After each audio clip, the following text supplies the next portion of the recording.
The World Health Organization has now placed Saima Wazid, its regional director for Southeast Asia, and the daughter of the ousted Bangladeshi Prime Minister Sheikh Hasina. প্রধানমন্ত্রী শেখ হাসিনার মেয়ে সাইমা ওয়াজিদ পুতুল কি রাজনীতিতে আসছেন? বর্তমান সময়ে এমন প্রশ্ন ওঠা স্বাভাবিক। তোমাদের ফাঁসির অপেক্ষা করো, শুধু গ্রেফতার না, তোমাদের ফাঁসিও হবে। হাসিনা নাও আসতে পারলে পুতুল এসে জয় এসে তোমাদের ফাঁসি দেবে। ওই অপদার্থ জয় হয়তো না আসতে পারে, কিন্তু বারবার বলেছি, দিল্লিতে বসিয়ে ভারতের কোলে নিয়ে পুতুলকে প্রশিক্ষণ দেওয়া হচ্ছে, সে বাংলাদেশে এসে তোমাদের গলায় ফাঁসির রশি পরাবে। সাইমা ওয়াজিদ পুতুল শেখ হাসিনা কন্যায় অনেকটাই এগিয়ে, এবং তিনি আওয়ামী লীগের নেতৃত্বে এসে হঠাৎ চমক দেখাতে পারেন। এই পত্রিকাটি সরাসরি পরামর্শ দিচ্ছে যে জামায়াতে ইসলামীর আমির গোলাম আজম তার পুত্র ব্রিগেডিয়ার জেনারেল আব্দুল্লাহিল আমান আজমিকে যাতে বাংলাদেশের 4 তারকা বিশিষ্ট জেনারেলে পদোন্নতি দেওয়া হয়, তাকে যাতে বাংলাদেশের সেনাপ্রধান বানানো হয়, অথবা বাংলাদেশের জাতীয় নিরাপত্তা উপদেষ্টা এবং প্রতিরক্ষা উপদেষ্টা, এই দুটো পদেই যাতে তাকে নিয়োগ দেওয়া হয়।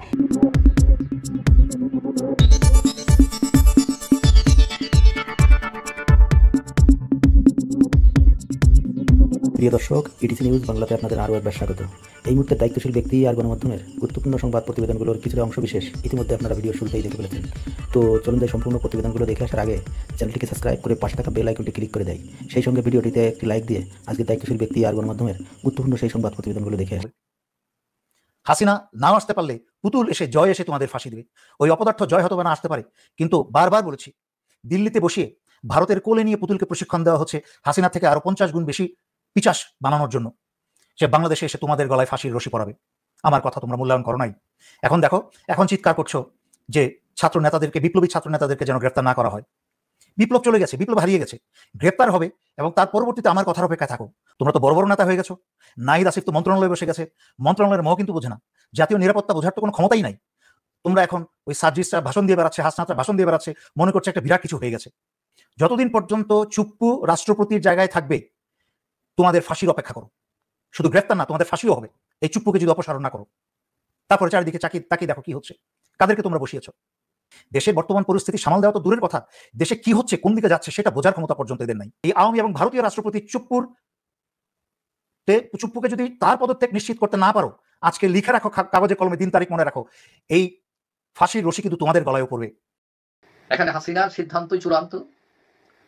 এখন কোটি আওয়ামী লীগ কর্মী নেতা তারা কি বললো সেটা ব্যাপার না। এখন আমরা জানি এতদিন যাবত তিনি চাচ্ছিলেন সজীব ওয়াজেদ জয় তার পুত্র, তিনি পরবর্তী নেতা, কিন্তু জয় যতটুকু জানা যায় তিনি অনেকটাই হতাশ রাজনীতিতে। তার ইমেজ এতটা খারাপ না, কিন্তু তার সমস্যা হচ্ছে ফাইটিং মনোভাব নেই তার মায়ের মতো। এখন শোনা যাচ্ছে এক্ষেত্রে সাইমা ওয়াজেদ পুতুল শেখ হাসিনা কন্যায় অনেকটাই এগিয়ে, কারণ আওয়ামী লীগের এই করুণ বাস্তবতায় নেতৃত্ব দরকার ধীরচেতা, জেদি, সাহসী।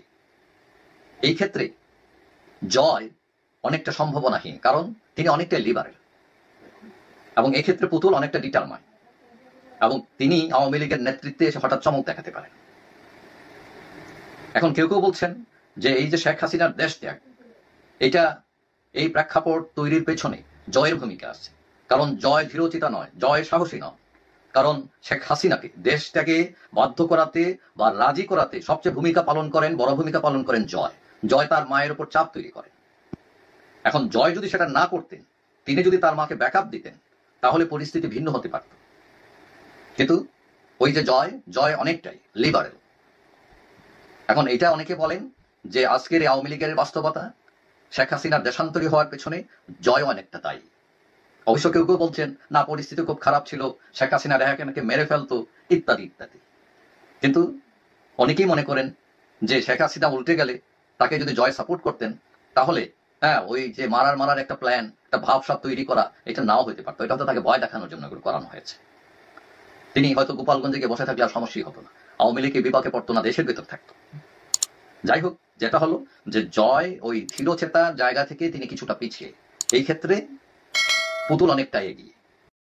এই পত্রিকাটি সরাসরি পরামর্শ দিচ্ছে যে জামায়াতে ইসলামীর আমির গোলাম আজম তার পুত্র ব্রিগেডিয়ার জেনারেল আব্দুল্লাহিল আমান আজমিকে যাতে বাংলাদেশের 4 তারকা বিশিষ্ট জেনারেলে পদোন্নতি দেওয়া হয়, তাকে যাতে বাংলাদেশের সেনাপ্রধান বানানো হয়, অথবা বাংলাদেশের জাতীয় নিরাপত্তা উপদেষ্টা এবং প্রতিরক্ষা উপদেষ্টা, এই দুটো পদেই যাতে তাকে নিয়োগ দেওয়া হয়। এবং পত্রিকাটি সরাসরি লিখছে, পাকিস্তানের জন্য 54 বছরের হিসাব নিকাশ বুঝে নেওয়া এবং বাংলাদেশকে সক্রিয়ভাবে আবারও ফেডারেশনভুক্ত করবার জন্য এই পদক্ষেপ অত্যন্ত গুরুত্বপূর্ণ এবং পাকিস্তানের জন্য অ্যাক্ট করার মানে পদক্ষেপ নেওয়ার সময় এখনই এবং এখনই যাতে পাকিস্তান পদক্ষেপ নেয়। বুঝতেই পারছেন যে ইসাক দারের সফরের আগে পাকিস্তানের ভেতরেই এ ধরনের চাপ বাড়ছে যে বাংলাদেশের সেনাবাহিনী সহ বাংলাদেশের গুরুত্বপূর্ণ পদগুলোতে যাতে পাকিস্তানপন্থী রাজনীতির মানুষেরা গুরুত্বপূর্ণ পদ পান। কিন্তু সেনাপ্রধান পদে বা সেনাপ্রধান পদ দেওয়া সম্ভব না হলে একই সঙ্গে জাতীয় নিরাপত্তা উপদেষ্টা এবং প্রতিরক্ষা উপদেষ্টা পদে 4 তারকা জেনারেল বানিয়ে ব্রিগেডিয়ার আব্দুল্লাহিল আমান আজমিকেই মানে গোলাম আজমের ছেলেকেই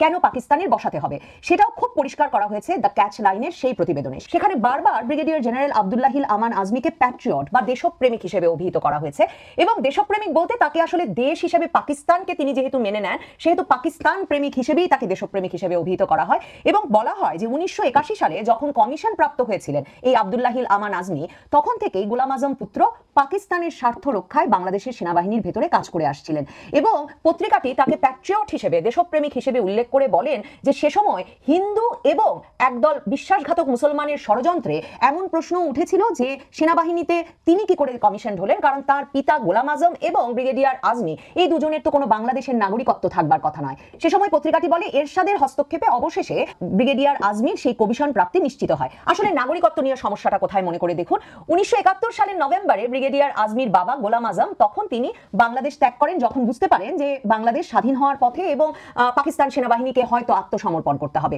সেই অবস্থায় তিনি দেশত্যাগ করেন এবং 1972 সাল থেকে গোলাম আজম পূর্ব পাকিস্তান পুনরুদ্ধার কমিটি গঠন করে এই স্বপ্ন বাস্তবায়নে কিন্তু কাজ করে আসছিলেন যে পূর্ব পাকিস্তানকে ফিরতেই হবে পাকিস্তানের সঙ্গে সংযুক্ত হতে পাকিস্তানের ফেডারেশনে।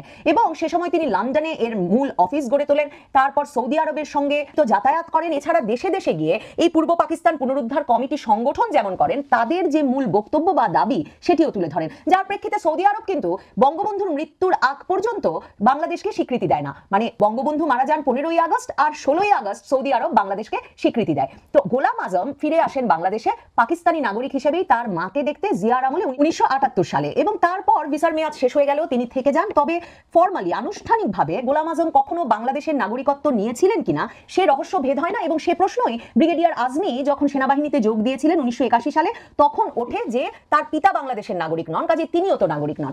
তবে ক্যাচলাইন বলছে এরশাদের হস্তক্ষেপে সে সমস্যা মিটে গেলে সবসময় প্যাট্রিয়ট বা দেশপ্রেমিক ব্রিগেডিয়ার আমান আজমি পাকিস্তানের স্বার্থ রক্ষায় বাংলাদেশ সেনাবাহিনীর ভেতরে কাজ করে এসেছেন। এরপর পত্রিকাটি লিখছে 2008 সালে শেখ হাসিনার সরকার ক্ষমতায় আসার পর তারা কোনো রকম ব্যাখ্যা বিশ্লেষণ না করেই ব্রিগেডিয়ার আমান আজমিকে চাকরিচ্যুত করেন। মানে আমি জানি না যে বাংলাদেশ সেনাবাহিনীর ভেতরে সক্রিয়ভাবে আরেকটি দেশের স্বার্থ রক্ষায় কাজ করছেন একজন ব্যক্তি, সেটা আসলে যথেষ্ট কারণ হতে পারে কিনা একজন সেনা সদস্যকে চাকরিচ্যুত করবার জন্য।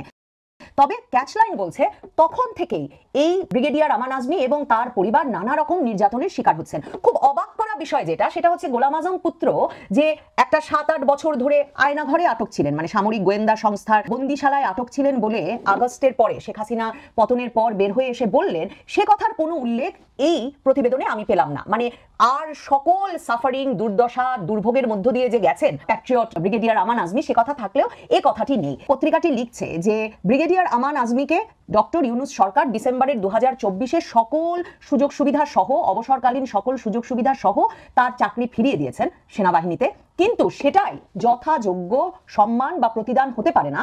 কারণ দ্য ক্যাচলাইন পরিষ্কার করে লিখছে ব্রিগেডিয়ার আমান আজমি সারা জীবনভর কাজ করে এসেছেন পাকিস্তানের স্বার্থ রক্ষায়। শুধু নয়, তিনি বাংলাদেশের জাতীয় সঙ্গীত, সংবিধান, বাংলাদেশের সংস্কৃতি এসবকে অস্বীকার করেছেন এবং এসব ছুঁড়ে ফেলে দেওয়ার পক্ষে কাজ করেছেন। দেখেন, বাংলাদেশের সংবিধান ছুঁড়ে ফেলার বিষয়ে তো এখন আমরা জোর দাবি আলোচনা শুনতেই পাচ্ছি, এমনকি ঐকমত্য কমিশনের সভায় এ আলাপ হচ্ছে যে জুলাই সনদের মাধ্যমে এই সংবিধান বাতিল করতেই হবে এবং করে একটা নতুন সংবিধান রচনা করতে হবে। কিন্তু ব্রিগেডিয়ার আমান আজমি এমনকি 2024-এর সেপ্টেম্বরেও কিন্তু একটা ফেসবুক লাইভে এসে এই দাবি তুলেছিলেন যে বাংলাদেশের জাতীয় সঙ্গীত পরিবর্তন আবশ্যক। এসব কারণ দেখিয়েই পাকিস্তানের পত্রিকা দ্য ক্যাচ লাইন বলছে বাংলাদেশের সেনাবাহিনী প্রধান পদে অথবা জাতীয় নিরাপত্তা উপদেষ্টা এবং প্রতিরক্ষা উপদেষ্টা এই পদ দুটো মিলিয়ে একটি পদ সৃষ্টি করে ব্রিগেডিয়ার জেনারেল আমান আজমি ক্ষমতায় বসানো ছাড়া বাংলাদেশকে, তাদের ভাষায় ইস্ট পাকিস্তান বা পূর্ব পাকিস্তানকে পাকিস্তানের ফেডারেশনে ফিরিয়ে আনা অসম্ভব। দেখুন, ডন পত্রিকার প্রতিবেদনগুলো যদি পড়েন সাম্প্রতিক সময়ের, দেখবেন কখনো এরা বাংলাদেশ বিষয়ে উল্লেখ করছে না শুধুমাত্র বাংলাদেশ লিখে। সব সময় তারা বলছে বাংলাদেশ যে নেশনটি পাকিস্তানের অংশ ছিল 54 বছর আগে পর্যন্ত, এবং যেই নেশনটি 54 বছর আগে বিচ্ছিন্ন হয়ে যাওয়ার পর, সিভিল ওয়ারের মাধ্যমে সেসেশন হয়ে যাওয়ার পর তারা পরিণত হয়েছে একটা ভারতপন্থী দেশে। মানে যেই বয়ানটি আমরা 2024 সালের আগস্ট থেকে শুনছি, যে একদিকে যেমন শুনছি যে ভারতের চক্রান্তে বাংলাদেশের মুক্তিযোদ্ধারা মুক্তি সংগ্রামে অংশ নিয়েছিলেন এবং তার ফলে বাংলাদেশ পাকিস্তান থেকে আলাদা হয়ে একটা ভারতের তাবেদার রাষ্ট্রে পরিণত হয়েছে, ঠিক সেই ব্যাখ্যাটি আপনি পড়বেন একেবারে দ্য ক্যাচ লাইন থেকে শুরু করে ডন পর্যন্ত সকল পত্রিকায়। এবং এই পত্রিকাগুলো বারবার লিখছে যে পাকিস্তানের এখন একটা রাজনৈতিক সম্পর্ক স্থাপন সবচেয়ে গুরুত্বপূর্ণ কাজ হওয়া উচিত বাংলাদেশের সঙ্গে। আমি পত্রিকায় পড়ছিলাম যে বাংলাদেশ আর পাকিস্তানের মধ্যে এর আগে পররাষ্ট্রমন্ত্রী পর্যায়ের বৈঠক হয়েছে কিনা তার কোনো হদিশ পাওয়া যায় না। মানে এতজন শীর্ষস্থানীয় মন্ত্রী, মানে পাকিস্তানের পররাষ্ট্রমন্ত্রী উপপ্রধানমন্ত্রী আসছেন, তার দুদিন আগে আসবেন বাণিজ্য মন্ত্রী, তারা চলে যাওয়ার কিছুদিনের মধ্যেই নাকি আসবেন তাদের অর্থমন্ত্রী। এর আগে তো পররাষ্ট্র সচিব পর্যায়ের বৈঠক হয়েছে, শাহবাজ শরীফের সঙ্গে ডক্টর ইউনুসের ফোনে কয়েকবার আলাপ হয়েছে। এবং ডন পত্রিকা অত্যন্ত গুরুত্বের সঙ্গে লিখছে বাংলাদেশে গতবার সরকার পতনের পরপরই যে কার্গো শিপ প্রথমবারের মতো একটা মালবাহী জাহাজ যে বাংলাদেশে নোঙ্গর করতে পেরেছিল সেই বিষয়টিও। দেখুন, এই যে 54 বছরের মধ্যে প্রথমবারের মতো নাকি একটা কার্গো শিপ বাংলাদেশে আসতে পেরেছিল, যেটাকে পাকিস্তানের শীর্ষস্থানীয় সংবাদপত্র দ্য ডন অত্যন্ত তাৎপর্যপূর্ণ বলছে। কিন্তু এখন পর্যন্ত না বাংলাদেশের সংবাদ মাধ্যম, না সরকারের বরাতে, না পাকিস্তানের সংবাদ মাধ্যমের বরাতে আমরা জানতে পারি নাই এখন পর্যন্ত যে সেই কার্গো শিপের ভেতর দিয়ে কি এসেছে। কারণ এরকম নানা সচিব পর্যায়ের মন্ত্রী পর্যায়ের বৈঠক হচ্ছে বটে, কিন্তু এই বৈঠকগুলোতে কোনো এজেন্ডা নির্ধারিত থাকছে না। মানে কোনো বিশেষ চুক্তি স্বাক্ষরের জন্য এতটা উচ্চ পর্যায়ের বৈঠকগুলো হচ্ছে কিনা তা জানা যাচ্ছে না, বরং বলা হচ্ছে রাজনৈতিক সম্পর্ক উন্নয়ন করতেই দুই দেশের মধ্যে এই সফরগুলো আয়োজন করা হচ্ছে। উপপ্রধানমন্ত্রী আর পররাষ্ট্রমন্ত্রী এসে নাকি দুই দেশের পররাষ্ট্র দপ্তরের মধ্যে সাংস্কৃতিক বিনিময় এবং সহযোগিতা বাড়ানোর একটা সমঝোতা স্মারক স্বাক্ষর করলেও করতে পারেন। এর আগে অবশ্য স্বরাষ্ট্রমন্ত্রী যখন এসেছিলেন তখন একটু আলাপ হয়েছিল যে অন অ্যারাইভাল ভিসার ব্যবস্থা করা যায় কিনা পাকিস্তানের জন্য এবং বাংলাদেশের জন্য, মানে দুদেশের মধ্যে একটা অন অ্যারাইভাল ভিসার ব্যবস্থা করা যায় কিনা।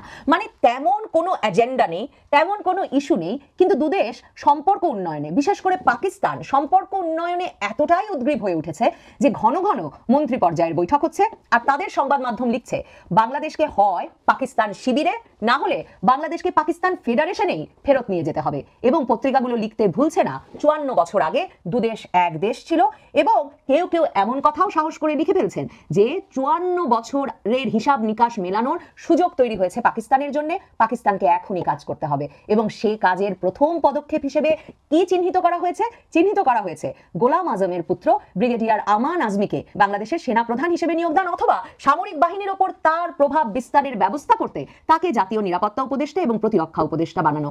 এই প্রত্যেকটির সূত্র যদি মেলানো যায় তাহলে বোধহয় বুঝতে অসুবিধা হয় না যে কেন পাকিস্তানের তরফে বাংলাদেশের সামরিক বাহিনীর ভেতরে এত এত অফিসার থাকবার পরেও পছন্দ করা হলো প্যাট্রিয়ট। পাকিস্তানের সংবাদ মাধ্যমের ভাষায় প্যাট্রিয়ট, বাংলাদেশের সংবিধান, বাংলাদেশের জাতীয় সঙ্গীত, বাংলাদেশের সংস্কৃতিকে অগ্রাহ্য করা এবং সে বিষয়ে প্রকাশ্যে কথা বলে আসা ব্রিগেডিয়ার আমান আজমিকেই পাকিস্তানের পত্রিকা এই পছন্দের কারণ ব্যাখ্যা করতেও তাই কোনো রাগঢাক করেনি।